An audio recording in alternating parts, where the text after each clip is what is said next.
Hello बच्चों, welcome to SR classes. अभी की इस वीडियो में हम लोग पढ़ने वाले हैं 10th क्लास बायोलॉजी का एक बहुत ही इंपॉर्टेंट सा चैप्टर जनन यानी कि रिप्रोडक्शन। अगर आप लोग एनसीईआरटी बुक फॉलो करते हो तो आपको ये चैप्टर नंबर 3 के रूप में दिखेगा, और अगर आप कोई और बुक फॉलो करते हो तो शायद आपको ये 5वें चैप्टर के रूप में दिखाई दे। सबसे पहले बात करते हैं इसके इंपॉर्टेंस का, तो बहुत ही ज़्यादा इंपॉर्टेंट है एग्ज़ाम के पॉइंट ऑफ व्यू से, क्योंकि इस चैप्टर से अक्सर एग्ज़ाम में क्वेश्चन आते ही आते हैं। अगर हम बात करें आगे की पढ़ाई की, तो आगे की पढ़ाई में भी ये चैप्टर बहुत ही ज़्यादा हेल्प करने वाला है। तो इम्पोर्टेंस को समझ लेने के बाद अब हम लोग ये जानते हैं कि हमें इस चैप्टर में पढ़ना क्या है। तो सबसे पहले तो ये जानना ज़रूरी है कि जनन कहते किसको है। इसके बाद फिर हम लोग ये देखेंगे कि जनन की आवश्यकता थी या नहीं थी। इसके बाद फिर हम लोग ये जानेंगे कि जनन कितने प्रकार से हो सकता है। ये सब कुछ जानेंगे आज की इस एक वीडियो में, तो बने रहिएगा वीडियो के एंड तक।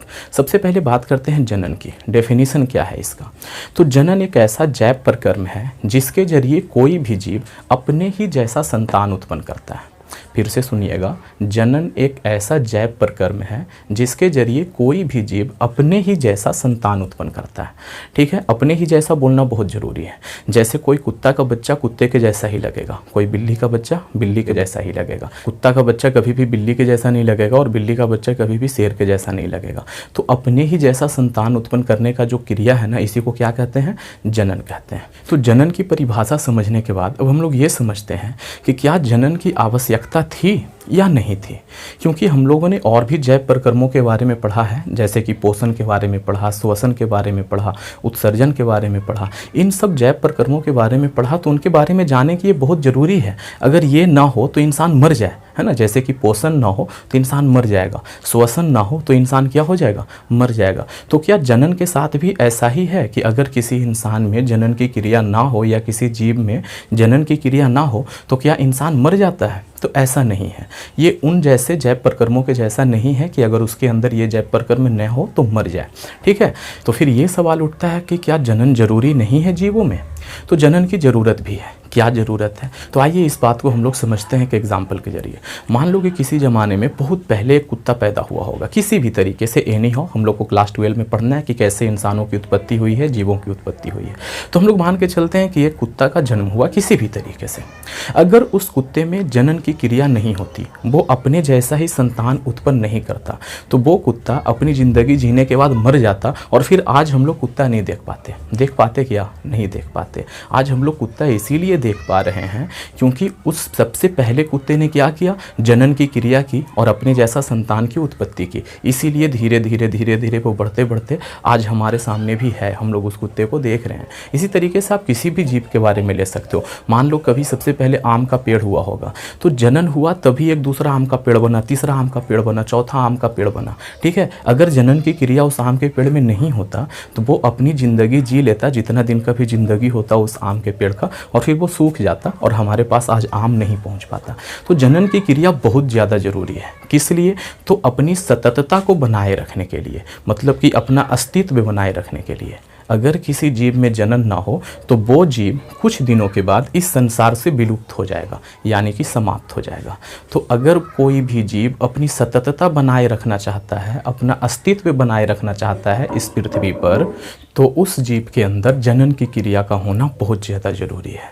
आप इस बात को इस तरीके से भी समझ सकते हो कि अगर किसी इंसान का बाल बच्चा नहीं होता है तो उस इंसान का वंश समाप्त हो जाता है, फिर उस इंसान के ख़ानदान से कोई भी बच्चा आगे नहीं बढ़ पाता है। तो अगर सारे इंसानों के साथ ही अगर यही हो जाए तो इंसान नाम की जाति ही क्या हो जाएगी? दुनिया से विलुप्त हो जाएगी। अब मानते हैं कि किसी भी जीव के साथ अगर ये हादसा हो जाए कि उसमें जनन की क्रिया रुक जाए, तो फिर वो जीव इस दुनिया से क्या हो जाएगा? विलुप्त हो जाएगा। तो हम लोगों ने ये समझ लिया कि जनन की आवश्यकता क्या है। तो जनन आवश्यक है किसी भी जीव की सततता को बनाए रखने के लिए, किसी भी जीव की अस्तित्व को बनाए रखने के लिए। अब हम लोग ये बात करते हैं कि ये जनन होता कैसे है। थोड़ा सा इसका क्रिया विधि के बारे में समझते हैं। देखिए, मैंने यहाँ पे लिख रखा था, परिभाषा बता दिया, आवश्यकता क्या है वो बता दिया। अब हम लोग क्रिया विधि देखते हैं कि होता क्या है। तो देखिए, यहाँ पे ये होता है कि एक तो पहला तरीका ये है कि कोई भी एक जीव है, ये टूट करके फूट करके किसी भी तरीका से क्या कर दे? एक नया संतान उत्पन्न कर दे। हो सकता है एक ही संतान बने, हो सकता है कि 2 संतान बने। तो जो जीव टूट करके 2 संतान या 2 से ज्यादा संतान बनाता है, या हो सकता है एक ही संतान बनाता है ना, यहाँ वाला जो जीव है, तो इसे कहा जाता है जनक। इसे क्या कहते हैं, जनक। इंग्लिश में कहा जाता है पेरेंट्स। और यहाँ पे जो संतान बन रहा है, इसका मतलब ये जो टूट के जो बना रहा है छोटे छोटे जीव या नए जीव जिसको कह सकते हैं, उसे संतान कहते हैं या तो फिर संतति कहते हैं। ठीक है, संतान या संतति दोनों में से कोई भी कह सकते हो। तो ये समझ में आया होगा आप लोगों को कि जनक किसे कहते हैं और संतान किसे कहते हैं। तो जो जीव नए जीवों को उत्पन्न करता है उसे जनक कहते हैं, और जो नए जीव बनते हैं उसे क्या कहा जाता है, संतान कहा जाता है। अब हो सकता है कि ये जनक एक हो सकता है कि एक से ज़्यादा जनक मिल करके करता हो। ठीक है, ऐसा संभव है कि एक ही जनक रहे और दो संतान पैदा हो जाए, या तो फिर एक ही जनक रहे और दो से ज़्यादा संतान पैदा हो जाए। होने को ये भी हो सकता है कि दो जनक रहे, है ना। ये देखिए दो जनक है, ये लोग दोनों मिल करके क्या कर रहा है, यहाँ पे एक संतान उत्पन्न कर रहा है। हो सकता है कि एक या तो फिर एक से ज़्यादा संतान उत्पन्न कर रहा है। तो ये भी तरीका संभव है, ये भी तरीका संभव है। तो हम लोग कह सकते हैं कि ये जो जनन का क्रिया है वो जनकों के आधार पे है ना, कि कितना जनक इस जनन की क्रिया में भाग ले रहा है, हम इस जनन की क्रिया को दो हिस्से में बांट सकते हैं। एक ऐसा जनन जिसमें सिर्फ एक जनक भाग लेता है, और एक ऐसा जनन जिसमें दो जनक भाग लेता है। ये दो जनक कैसे होंगे, तो दोनों अलग अलग सेक्स के होंगे, अलग अलग लिंग के होंगे। मान लीजिए कि ये मेल है यानी कि पुरुष है, तो दूसरा फीमेल होना चाहिए यानी कि महिला होना चाहिए, तब जाकर के दोनों मिलेंगे और फिर वहाँ से क्या होगा, एक संतान होगा, या हो सकता है एक से अधिक भी संतान हो जाए। ठीक है बच्चों, तो अब हम लोगों ने ये समझ लिया कि ये जो जनन का क्रिया है वो दो तरीके से संभव है। एक वो जहाँ पे सिर्फ एक जनक भाग लेता है, और दूसरा वो जहाँ पे दो जनक भाग लेता है। तो वैसा जनन की क्रिया जिसमें सिर्फ एक जनक भाग लेता है उसे कहते हैं अलैंगिक जनन, लैंगिक जनन। और वैसा जनन का क्रिया जिसमें दो जनक भाग लेते हैं उसे कहा जाता है लैंगिक जनन। ठीक है, इतना समझ में आ गया होगा। तो हम लोगों ने अब ये भी देख लिया कि जनन की क्रिया जो है वो दो तरीके से संभव होता है, अलैंगिक जनन और साथ ही साथ लैंगिक जनन। हमने ये भी देखा कि अलैंगिक जनन किसे कहते हैं, वैसा जनन की क्रिया जिसमें केवल एक जनक भाग लेता है उसे अलैंगिक जनन कहते हैं, और वैसा जनन का क्रिया जिसमें दो जनक भाग लेते हैं उसे क्या कहते हैं, लैंगिक जनन कहते हैं। और हाँ, ये दोनों जो जनक है ना वो अपोजिट सेक्स वाले होने चाहिए, अपोजिट लिंग वाले होने चाहिए। अगर एक पुरुष है तो दूसरा महिला होनी चाहिए। ठीक है, इतना समझ में आ गया। तो अभी तक हम लोगों ने क्या क्या सीखा, जनन क्या होता है इसका परिभाषा देखा, जनन की आवश्यकता क्या थी हम लोगों ने ये समझा, जनन में क्या होता है, तो मतलब एक चीज़ होता है या तो फिर कह सकते हैं कि एक जीव होता है जिसके जरिए नए जीवों का निर्माण होता है। तो जो जीव नए जीवों का निर्माण कराता है उसे जनक कहा जाता है, और जो नए जीव बनते हैं उसे संतान कहा जाता है। जनक एक भी हो सकता है, जनक एक से ज़्यादा भी हो सकता है। अगर एक जनक है तो अलैंगिक जनन कहलाएगा, और अगर एक से ज़्यादा जनक है तो उसको फिर लैंगिक जनन कहेंगे। तो हम लोगों ने जनन के प्रकार भी देख लिए।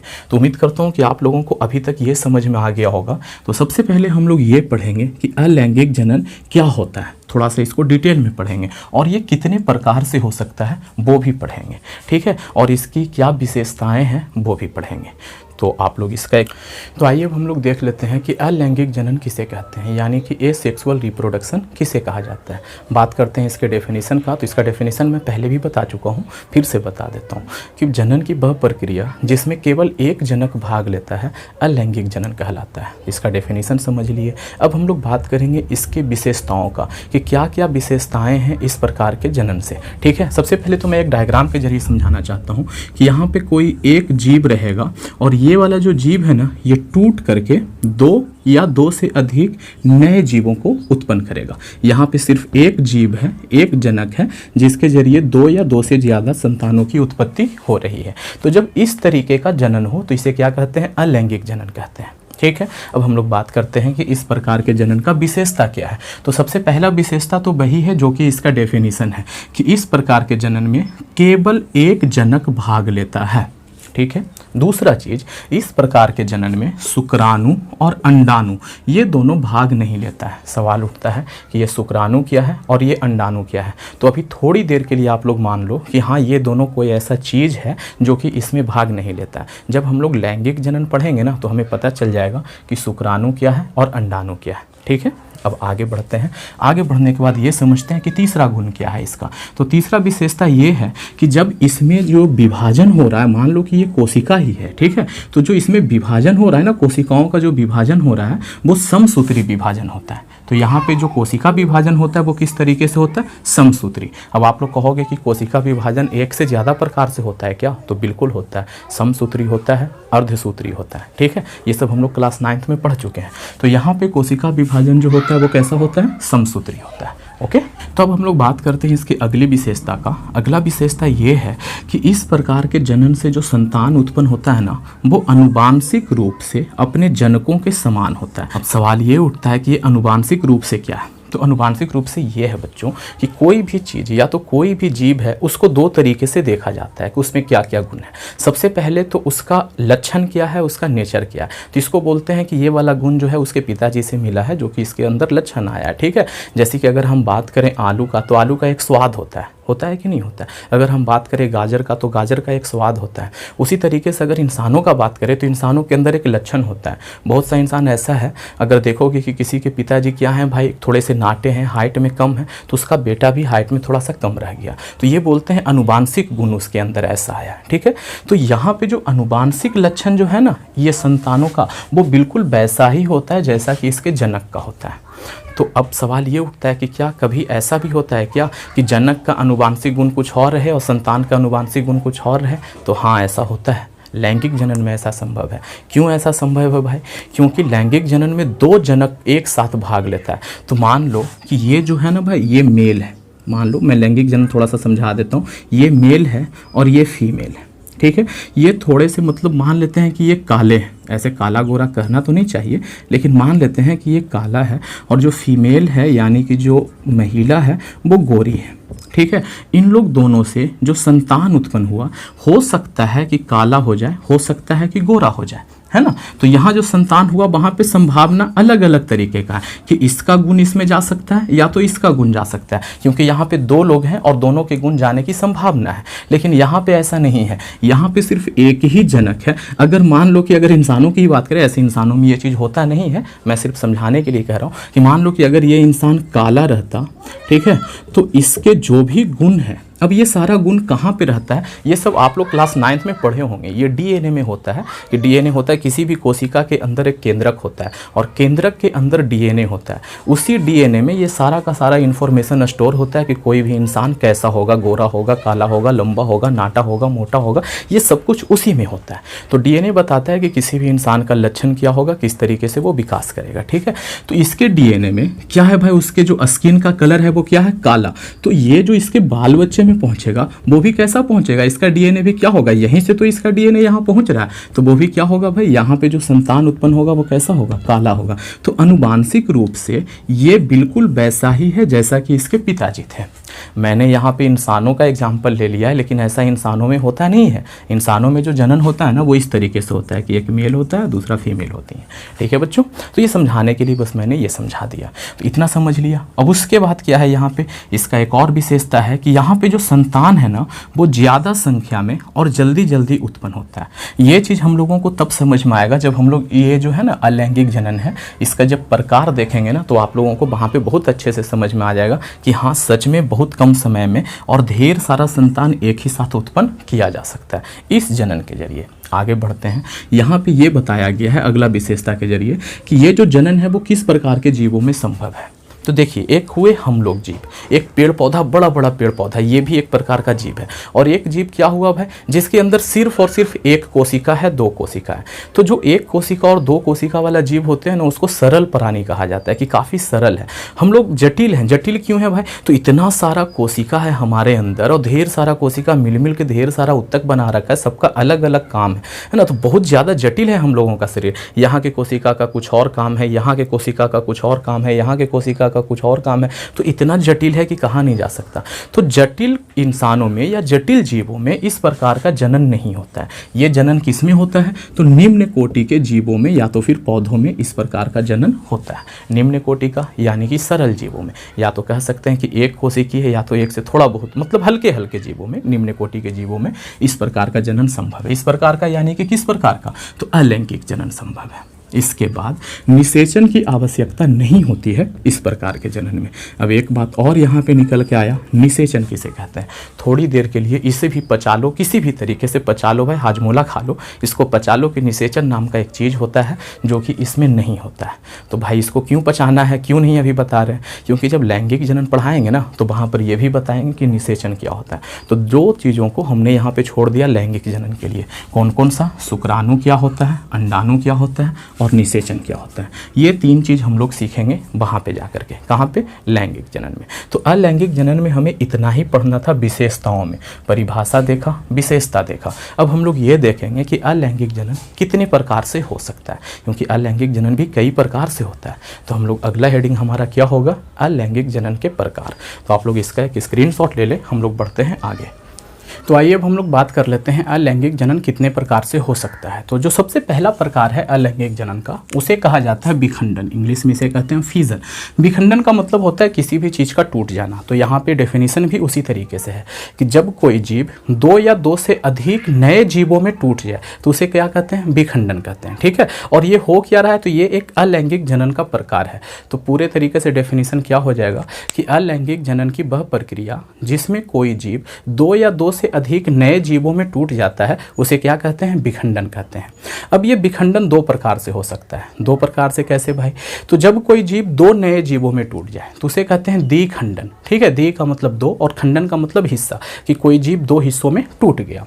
और एक होता है कि जब कोई जीव दो से अधिक नए जीवों में टूट जाए तो उसे कहते हैं बहुखंडन, ठीक है। बहु का मतलब बहुत सारे और खंडन का मतलब हिस्सा, कि एक जीव बहुत सारे हिस्सों में टूट गया, नए नए जीवों को बना दिया। तो इस चीज़ को समझाने के लिए मैंने यहाँ पे बोर्ड पे सब कुछ लिख रखा है। तो यहाँ आइए देखते हैं। सबसे पहले परिभाषा मैंने बता दिया, परिभाषा क्या होता है, प्रकार वो भी बता दिया कि द्विखंडन और बहुखंडन।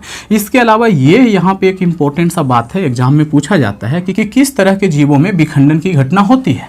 तो ये एक कोशिकीय जीवों में होता है, मतलब कि एक ऐसा जीव जिसमें टोटल कितना कोशिका हो, तो एक ही कोशिका हो, वैसे जीवों में विखंडन का घटना संपन्न होता है। ओके, अगर एग्जाम्पल का बात करें तो अमीबा में होता है, पैरामीशियम में होता है, एक कोशिकीय शैवाल जो होते हैं उन सभी में किस प्रकार से जनन की घटना होती है संपन्न, तो विखंडन के जरिए होता है। और विखंडन जनन का कौन से प्रकार में आता है, तो ये अलैंगिक जनन में आता है, ठीक है जी। देखिए मैंने यहाँ पे अमीबा का दिखाया भी है कि एक अमीबा है, कुछ समय के बाद इसका जो केंद्रक होता है वो क्या होने लगता है, इस तरीके से लंबा होने लगता है और धीरे धीरे केंद्रक पूरा इस तरीके से दो हिस्सों में बढ़ जाता है। उसके बाद फिर इसका जो साइटोप्लाज्म है यानी कि कोशिका द्रव्य है वो भी बढ़ जाता है और एक जो ये था अमीबा था उससे क्या हो गया, दो अमीबा बन गया। ओके, तो ये द्विखंडन का एग्जाम्पल है। बहुखंडन का एग्जाम्पल देखने के लिए आपको अपना बुक खोलना पड़ेगा, उसमें देखना आपको मिल जाएगा कि बहुखंडन किस प्रकार से हो रहा है। ये आप लोगों के लिए छोड़ दिया। आगे बात करते हैं मुकुलन। मुकुलन भी एक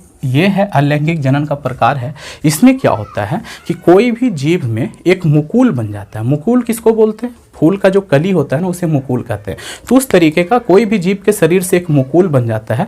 वो मुकुल धीरे धीरे विकसित कर जाता है और विकसित होकर के एक नया जीव बन जाता है। फिर वो अपने जनक से क्या हो जाता है, अलग हो जाता है और एक नए जीव की तरह वो रहने लगता है स्वतंत्र रूप से। तो ये भी अलैंगिक जनन का एक प्रकार है। देखिए यहाँ पे क्या हो रहा है, एक कोशिकीय जीवों में भी मुकुलन होता है। मुकुलन को इंग्लिश में बडिंग कहते हैं, ठीक है। तो यहाँ देखिए ईस्ट नाम का एक कोशिकीय जीव लिया, उसमें देखिए इस तरीके से इसके यहाँ पे शरीर में एक मुकुल बन गया। धीरे धीरे ये विकसित होगा और फिर यहाँ से क्या हो जाएगा, ये कट जाएगा, ये अलग हो जाएगा, ये अलग हो जाएगा। ये एक नया ईस्ट बन करके अपना जिंदगी गुजारेगा। उसी तरीके से एक और यहाँ पे देखिए मैंने मुकुल दिखा दिया। उन्हें को एक से ज्यादा मुकुल भी हो सकते हैं, या तो ये भी हो सकता है कि किसी जीव के शरीर में सिर्फ एक ही मुकुल रहे, या तो ऐसा भी हो सकता है कि बहुत सारे मुकुल ऐसे बन रहे हों, ठीक है जी। और सभी अलग अलग होकर के क्या हो जा रहा है, नया जीव बन जा रहा है। तो ये रहा मुकुलन एक कोशिकीय जीवों में। एग्जाम्पल में क्या हो जाएगा, ईस्ट। ये सारे एग्जाम्पल आप लोग याद रखोगे क्योंकि एग्जाम्पल जो होते हैं ना वो एग्जाम में पूछे जाते हैं। इस तरीके से पूछा जाएगा कि आप लोग बताइए कि अमीबा में किस प्रकार का जनन होता है, तो अलैंगिक जनन होता है। अलैंगिक जनन में भी किस प्रकार का जनन होता है, तो विखंडन होता है ना। तो ये सब कुछ आप लोगों को याद रखना है। यहाँ देखिए बहुकोशिकीय जीव में भी होता है मुकुलन का घटना। वो क्या होता है भाई, ये देखिए एक बहुकोशिकीय जीव हाइड्रा लिया। हाइड्रा एक जीव होता है, ठीक है। अब उसके शरीर में यहाँ पे क्या किया, एक छोटा सा मुकुल बन जाता है। कुछ समय के बाद धीरे धीरे ये मुकुल विकास करने लगता है, विकसित होने लगता है और ऐसा हो जाता है। कुछ समय के बाद ये मुकुल और बड़ा हो गया और कुछ समय के बाद ये यहाँ से कट जाएगा और कट करके ये एक अलग हाइड्रा बन जाएगा और ये तो हाइड्रा था ही, ठीक है। तो ये भी एक मुकुलन का घटना है। तो अभी तक हम लोगों ने 2 प्रकार देख लिए, एक को कहा गया विखंडन, एक को कहा गया मुकुलन। ओके, अब हम लोग आगे बढ़ते हैं और देखते हैं इसका तीसरा प्रकार कौन सा है। आप लोग चाहें तो इसका एक स्क्रीनशॉट ले सकते हैं। तो देखिए जो तीसरा प्रकार है उसे कहा जाता है अपखंडन। अपखंडन को इंग्लिश में कहते हैं फ्रैगमेंटेशन। ये क्या होता है कि कोई भी एक जीव है, किसी भी कारणवश, चाहे कारण कोई भी हो, किसी भी कारणवश वो 2 या 2 से ज़्यादा हिस्सों में टूट गया, ठीक है। तो एक हिस्सा जो है ना वो फिर से जवान होकर के एक नया जीव बन जाएगा और दूसरा हिस्सा भी क्या होगा, जवान होकर के नया जीव बन जाएगा। जैसे कि मान लीजिए शैवाल होता है जो पानी में हरे रंग का जो होता है, इस तरीके के लंबा सा, मान लो पानी के बहाव के कारण या किसी भी कारण एनी हाउ ये क्या हो गया, ऐसे बीच से टूट गया। तो ये हिस्सा अपनी जिंदगी जीते रहेगा, ये हिस्सा अपनी जिंदगी जीता रहेगा। ये एक अलग जीव की तरह जिएगा और ये एक अलग जीव की तरह जिएगा। तो 1 से 2 हो गया ना, ठीक है। तो ये भी क्या है, अलैंगिक जनन का एक प्रकार है, जिसे हम लोग क्या कहते हैं, अपखंडन कहते हैं। ओके, यहाँ पे देखिए मैंने एक एग्जांपल के जरिए से दिखाया है, इससे स्पाइरोगायरा कहते हैं इस चीज को, जिसको मैंने यहाँ पे दिखाने की कोशिश की है। अगला जो प्रकार है उसे कहा जाता है पुनर्जनन। पुनर का मतलब होता है फिर से जिंदा हो जाना या तो जन्म लेना, ठीक है, उसी को क्या कहते हैं, पुनर्जनन, ठीक है। अब मान लीजिए कि एक चीज है, ठीक, ये एक चीज है, इसे प्लेनेरिया कहते हैं। इसको हमने 3 हिस्से में काट दिया, एक हिस्सा ये है, एक हिस्सा ये है और एक हिस्सा ये है। अगर इस हिस्से का बात करें जिसे मैंने काटा है ना, उसे कलर कर दिया, ठीक है। तो ये हिस्सा इस ऊपर वाला हिस्सा को भी बना लेगा और नीचे वाला हिस्सा को भी फिर से बना लेगा और बना करके फिर से एक नया प्लेनेरिया में बदल जाएगा, जो इस तरीके से होता है, ठीक है। तो ये एक छोटा सा हिस्सा कटा हुआ फिर से पूरा जीव का निर्माण कर दे रहा है, तो इसे क्या कहेंगे, पुनर्जनन कहेंगे, ठीक है जी। तो ये भी अलैंगिक जनन का एक प्रकार है। ये वाला जो हिस्सा है ना, ये वाला हिस्सा फिर से ये पूरा नीचे शरीर का निर्माण कर लेगा, पूरा, सिर्फ ये ऊपर वाला हिस्सा, ठीक है, पूरा शरीर का निर्माण कर दे रहा है। तो ये भी एक प्रकार का क्या हुआ, पुनर्जनन हुआ। ये वाला हिस्सा जो है, ये हिस्सा भी क्या करेगा, अपना ऊपर का जो शरीर है ना उसे निर्माण कर लेगा, उसे बना लेगा और एक नए जीव की तरह रहेगा। तो एक प्लेनेरिया को हमने 3 हिस्से में बांट दिया, तो एक प्लेनेरिया से कितने प्लेनेरिया बन गए, 3। ये रहा पहला, दूसरा और ये क्या रहा, तीसरा। ओके, तो ये भी क्या है, अलैंगिक जनन का एक प्रकार है। तो आप लोग कहोगे कि सर इसमें और इसमें क्या फर्क हुआ, ये भी तो 2 हिस्से में टूट करके 2 जीव बना रहा है, ये भी 3 हिस्से में 4 हिस्से में टूट करके भाई जितना हिस्सा में टूटा उतना जीव बना रहा है। तो फर्क ये है बच्चों, यहाँ पे देखना समझना। देखिए ये जो चीज़ था ना, ये कहीं से भी टूट जाए, यहाँ से टूट जाए, यहाँ से टूट जाए, यहाँ से टूट जाए, कहीं से भी टूट जाए, हर एक हिस्सा एक स्वतंत्र जीव की तरह जिएगा इसमें, अपखंडन में। लेकिन यहाँ पे प्लेनेरिया में क्या है, मान लो कि इतना सा टूट गया, ये वाला हिस्सा टूट गया है ना, ये वाला हिस्सा टूट गया, तो ये वाला हिस्सा में ये दम नहीं है कि वो फिर से एक पूरा का पूरा ये बना दे, प्लेनेरिया बना दे। मतलब ये कि यहाँ पे कुछ ऐसी कोशिकाएं हैं जिनमें ही ये दम होता है कि वो फिर से बाकी का पूरा शरीर बना ले, सभी में दम नहीं होता है, और यहाँ पे सब में दम होता है। मान लो ये वाला हिस्सा कट गया ना, तो ये खुद रह लेगा, किसी की जरूरत नहीं है उसे। लेकिन ये छोटा सा हिस्सा कटा, तो ये वाला हिस्से में दम नहीं है कि वो क्या कर सके, पूरा प्लेनेरिया को बना दे। अब मैंने एग्जांपल के लिए बताया है कि यहाँ पर वाला हिस्सा, कोई जरूरी नहीं, मान लो कि यहाँ पर ये वाला कोशिका मौजूद है जो कि फिर से बनाने के लिए जिम्मेदार है, तो बन जाएगा। मान लो यहाँ पर ऐसा चीज है जहां से काटोगे तो वो वाला कोशिका नहीं है, तो ये वाला हिस्सा यहाँ पे अगर बना दें ऐसे, तो इसमें दम नहीं है कि फिर से ये प्लेनेरिया इस तरीके से वो क्या करे, बना ले। ओके, तो ये दोनों में अंतर हुआ। तो प्लेनेरिया वाला हम लोगों ने देख लिया, स्पाइरोगायरा वाला देख लिया। ये एग्जाम्पल आप लोग जरूर याद रखना, ठीक है। इसे अपखंडन कहते हैं, इसे पुनर्जनन कहते हैं, दोनों है लगभग बिल्कुल एक ही जैसा। अब हम लोग बात करते हैं जो अगला प्रकार है, उसे कहते हैं बीजाणुजनन, इंग्लिश में कहा जाता है स्पोरुलेशन, ठीक है। इसमें क्या होता है कि कोई भी जो नम चीज होता है, नम बोले तो जहाँ पे पानी वगैरह होता है, वहाँ पे नम चीज में क्या होता है, ऊपर से एक स्पोर जैसा चीज बन जाता है, एक कवर जैसा बन जाता है, और उसके अंदर ढेर सारे जीव का निर्माण हो जाता है। जब उसको सही कंडीशन मिलेगा तो वो स्पोर क्या हो जाएगा, फट जाएगा, और फट करके जितने भी जीव हैं उसमें जो बने हैं वो सब चारों तरफ फैल जाएंगे हवा के कारण, और वहाँ पे जाकर के अपनी ज़िंदगी वो जीना स्टार्ट कर देंगे। तो उसे कहते हैं स्पोरुलेशन। खास करके ये ब्रेड में देखा जाता है। ब्रेड में होता है ना, जब कुछ दिन के लिए 2 या 3 दिन के लिए छोड़ दो तो उसके ऊपर एक वाइट वाइट सा ये बन जाता है, या अगर जूता गीला है उसको छोड़ दोगे तो उसके ऊपर भी वाइट वाइट सा बन जाएगा। तो कहीं भी गीली जगहों पर आप लोग देखोगे कि इस प्रकार का एक स्पोर बन जाता है, उसके अंदर ढेर सारे जीव आ जाते हैं, और जब ये स्पोर फटता है तो फिर क्या होता है, वो जीव हवा के कारण इधर उधर फैल जाता है और अपनी ज़िंदगी जीना स्टार्ट कर देता है। तो ये भी एक प्रकार का अलैंगिक जनन है। ओके, तो अलैंगिक जनन में हमें इतना ही पढ़ना था। अब हम लोग पढ़ेंगे कि पादपों में कायिक प्रबंधन किस प्रकार से होता है, यानी कि पादपों में जनन पढ़ना है। ओके, तो पादपों में जो जनन होता है वो दो प्रकार से होता है, एक को कहा जाता है कायिक प्रबंधन और एक को कहा जाता है लैंगिक जनन। ठीक है, तो आइए हम लोग एक एक करके देखते हैं। आप लोग इसका एक स्क्रीनशॉट ले सकते हैं। अब जो हमें पढ़ना है वो पढ़ना है पौधों में जनन किस प्रकार से होता है। तो पौधों में भी जनन दो प्रकार से होता है, अलैंगिक जनन और साथ ही साथ लैंगिक जनन। ठीक है, तो अभी तक हम लोग अलैंगिक जनन पढ़ते आ रहे हैं, तो हम लोग यहाँ पर पौधों में भी अलैंगिक जनन ही पहले पढ़ लेंगे, लैंगिक जनन बाद में पढ़ेंगे। ठीक है, तो अलैंगिक जनन में क्या होता है, पौधों के लिए कैसे डिसाइड करेंगे। तो जब पौधों में जनन की क्रिया उसके पत्तों के जरिए हो, उसके तना के जरिए हो या तो फिर उसके जड़ के जरिए हो, तो इस प्रकार का जनन अलैंगिक जनन कहलाता है और इसे एक अलग से नाम दिया गया है जिसे कहा जाता है कायिक प्रबंधन। और जब पौधों में जनन की क्रिया उसके बीज के द्वारा हो या तो फिर उसके फूल के द्वारा हो, तब इस प्रकार का जनन क्या कहलाता है, लैंगिक जनन कहलाता है। यानी कि जब बीज के जरिए हो या तो फिर फूल के जरिए हो, तो इन दोनों के जरिए जो जनन होगा उसे क्या कहेंगे, लैंगिक जनन कहेंगे। और जब जड़ के जरिए होगा, तना के जरिए होगा या फिर पत्तियों के जरिए होगा, तो उसे क्या कहेंगे, कायिक प्रबंधन कहेंगे।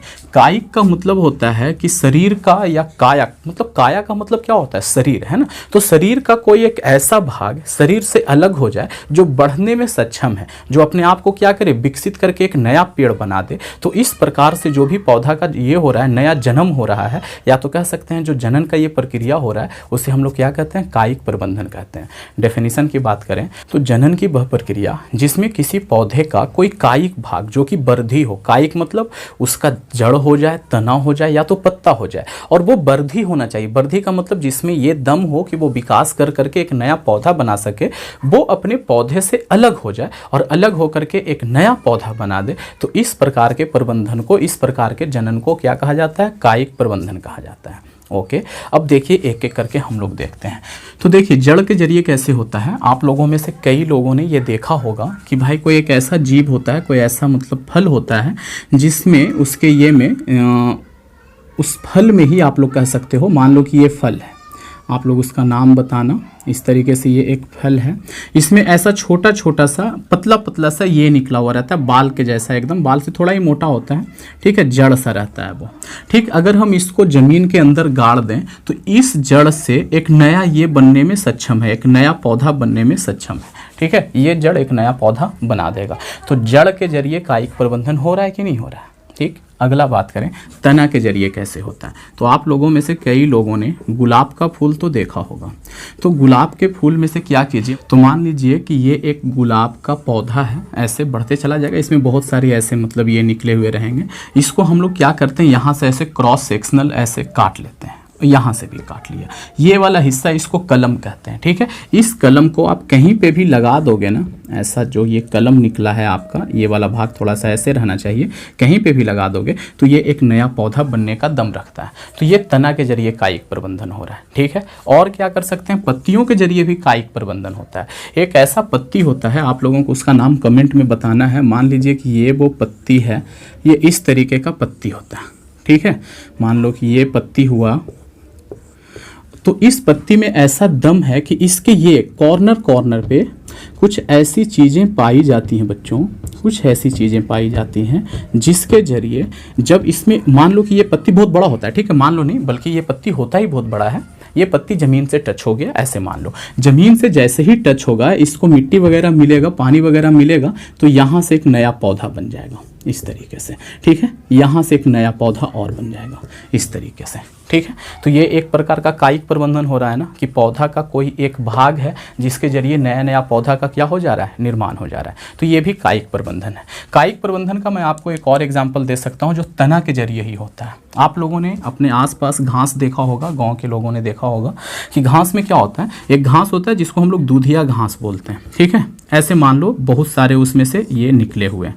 ठीक, इसमें से ये वाला तना जो है ना, ये थोड़ा सा वजन के कारण झुक गया है और ये क्या हो गया, जमीन से ऐसे टच कर रहा है। कुछ दिन के बाद यहाँ से क्या हो जाएगा, इस तरीके से जड़ निकल जाएगा। ठीक है, और ये फिर से क्या हो जाएगा, एक नया पौधा बना देगा।